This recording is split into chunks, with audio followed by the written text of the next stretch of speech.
sinugbang tilapia na sab ang atong tirada. Ug igsili ang sausawan para kumpati. So, good day people of the world. At dahil sinugba yung tirada natin ay bumili tayo ng bali 20 na uling na may kasamang coke ay syempre. At pagkatapos namin dun ay nakarating na kami dito sa Tourist Assistance Desk at naglagbok na din. May bayad nga pala dito, 20 pesos yung intro. Children below 6 years old, PWD and senior citizen, ang mababayaran mo dito ay 16 pesos. At pagkatapos namin dyan nagbayad ay dumaan na kami dito sa nakakalisang na tulay para marating na din natin yung destinasyon na pupuntahan natin. Maganda nga pala yung mga tanawin dito, lalo na nature lover ka at kahit na din manghayop yung pagmumukha natin. At pinailaw man pa yan ng mga palkata. At yun na nga, nakarating na kami sa Libaong, kaya binaktas na namin ng walang pagduha-duha. Medyo may pagkasimi subidaon din ng lugar diri. At yun na nga, nakarating na tayo dito. At dali-dali kong ginuha yung uling para madali mahaling para magsugba na din. At ito, binirahan na ni Dongski yung preskong tilapia dito para malinisan na din. At tinuhupan pa ito ni Kuya Sitoy para na din mas madali bumaga. Dalawang tilapia lang nga pala yung dala namin dito para isugba. At saktong-sakto na ito sa pangtatluhan na tao. Ikuhaan lang nato ni og dinai o hasang. Hindi na natin hinimbisan kasi pangsugba ito. At yun na nga, nagawagit na yung naong niya sa paghinlo ng tinay ng tilapia. At sa kabilang banda ay binutang na yung uling para mabaga na din. Ayon sa pamaylangayan, ato na ning asinan para munuot ang lasa. At kailangan talaga yan hiwaan gamay para malagyan ng asin at mas lalong lumasa yung sinugba natin. At huwag ka lang magkumpiyansa dumaan sa kalubian, baka mahulugan ka ng puto, baka hindi ka natutubo. And while gipaabot na to maluto ang sinugba nga atong giluto, mutuyhakaw sa tagsaom diri kadali para mas mo presko ang pamati. Try mo din dito magpalamig para makupos pod panagsa ang atong mga itlog. At pagkatapos nga natin maligo ay pinuntahan ko yung sinugba natin, baka kunin ng iring at hindi na tayo makakain kasi kinain na ng iring. At pag ito kinain ng iring, yung iring naman yung kakainin natin kasi kasalanan ng mukhang iro dahil hindi niya ito binantayan. At yun na nga, binaliskad tuwad na natin para na din mapantay yung pagkaluto kahit hilaw pa yung katabi. Asay hilaw pre, luto man lagi. Di ka maluto, bali 20 nga uling ang gibutang. Wa man na maluto sa baga pre, murag naluto manas aso. Kung di gud maluto diri na maluto sa suka nga hastang halanga. Kung di na maluto ay diri ni Stian lutuon. Sakto kay nasi indigest. Og shout out buta sa tong kailang nga nakailas ato Di ay tuod guys, pauli na to siya kay mo kumbati pa to og panglaba. Pero ang atong sinugba ay kumbati ra gapon. Di ta makaingon og hilaw kinapagod naman. Din mao na po ning cottage nga atong ginintahan. Gikan sa 200 tag 100 na lang. Basta kay pag amigo ay hinangyo. Ug naabot tayo nakita diri nga laing grupo pero solid ang pagka-amigo. Shout out sa inyo mga idol. Di ay tuod ang hagad na sila og kaon. Ay balibaran ba din nato ni? Ay ato ning tilawan ilang lato. Uso na ra man ni karon. Lato-lato.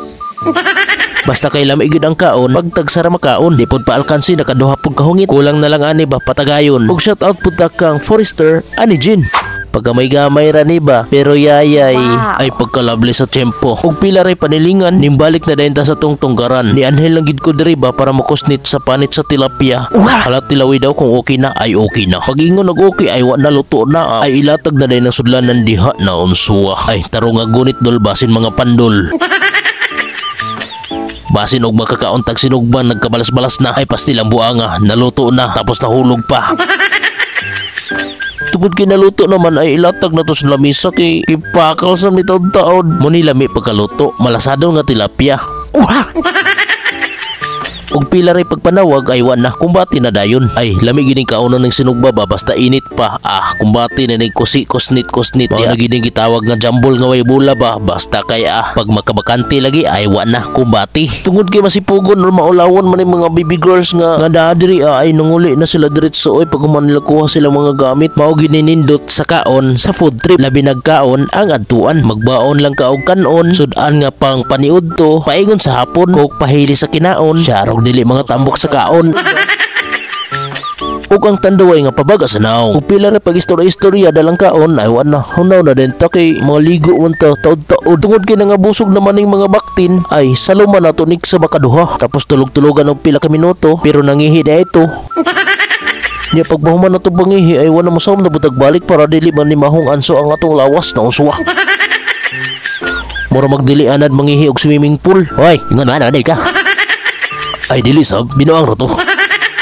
Basta kay pila ni pagsamsam ay nang lugod ay noy. Tanaon tag dili ni mga lubog ning subaa. Ambot bitaw no. Nganong na may mga lapok ni atong mga panit. Labi nag-imong luguron. Ay di pod palupig si Kuya Sitoy diha og si Chong Dudong. Pastilan mo langoy sab maskin mabaw. Maskin ako muday mo na ulo. Tanaon tag dili mga lumping ang ulo. Ay lumping oy.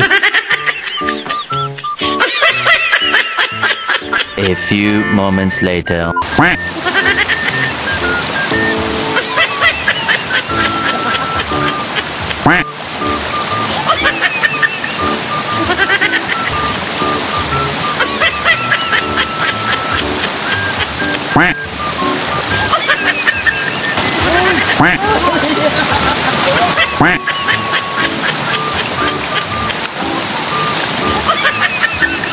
One eternity later.